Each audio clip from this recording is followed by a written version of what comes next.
So for anyone who's seen George Miller's Mad Max Fury Road, doesn't forget it, apparently. It is one of the greatest action films ever made. And now he's taking fans of the franchise on a new adventure. Here's a look at the new trailer. As a child, my world was forever changed. My mother was magnificent. And he took it all from me. Who do we have here? Who is it? That was Furiosa, a Mad Max saga, and here with the full scoop on this movie and more, Rad, our film critic. Good morning. Welcome back, by the way. Thank you. I am so exhausted. Yeah, you must be. Okay, so how was Cannes? Oh my, it was such a glorious experience in so many ways that I can't even begin to explain. But one thing is so this time we went without the kids. Remember we had them last time? So smart. So this time Sophia, my wife there, she was able to immerse herself more in the festival. And what's really wild is she got to attend more fancy red carpet premieres than me. Like she got there as a partner, as my +1 with a partner badge as my wife, and somehow she could just wave her badge around and get into all the big premieres with Kevin Costner and Richard Gere and Uma Thurman and even Furiosa. Yeah, your Instagram was so fun because of all the videos that you were able to share. Yeah, it was great. I was just like, hey, how is she getting into more stuff than me? I had to make She's like, I'll see you later. Yeah, so she had a great time. Yeah, she had a great time. Okay, so let's talk about Furiosa, a Mad Max saga at Cannes. You gave us an overview last week. Yeah. So how does this compare, though? I want to dive a little bit deeper.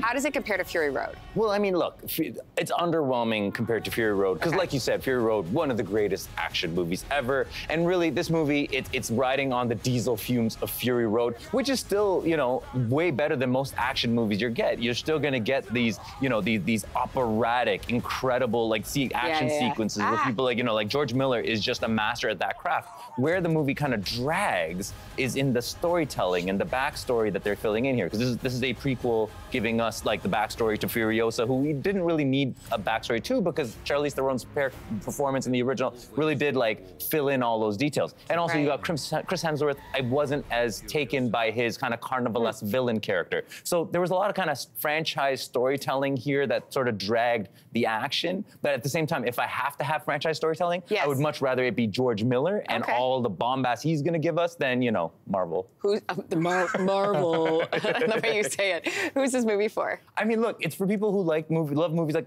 Avengers Endgame and John Wick 3, which are well-made but sort of redundant, kicks at the franchise. And again, I think most people will agree they love those, so they're probably gonna love this. Okay, we're gonna move on to a movie inspired by a true story of a fake hitman. How was it? Oh my God, I love this movie. You do? One of the best movies of the year. You're gonna love this movie. I think everyone's gonna love this movie because it has a little bit of something for everybody. This is a rom-com. It is a film noir. It is a darkly comical Coen Brothers-like thriller, and it's kind of a miracle of a movie that could weave all those things together. Called Hitman. Yeah, and so Glenn Powell having the time of his life playing this based on a true character. He's a history teacher who poses as a hitman for cops, for the police, as an undercover hitman. And what happens is he ends up falling. He has the time of his life playing these hitman characters based off movie characters and kind of just really getting into the performance. And he gets lost in a charade when he meets a femme fatale who wants to offer her wife. And what you get is, it is so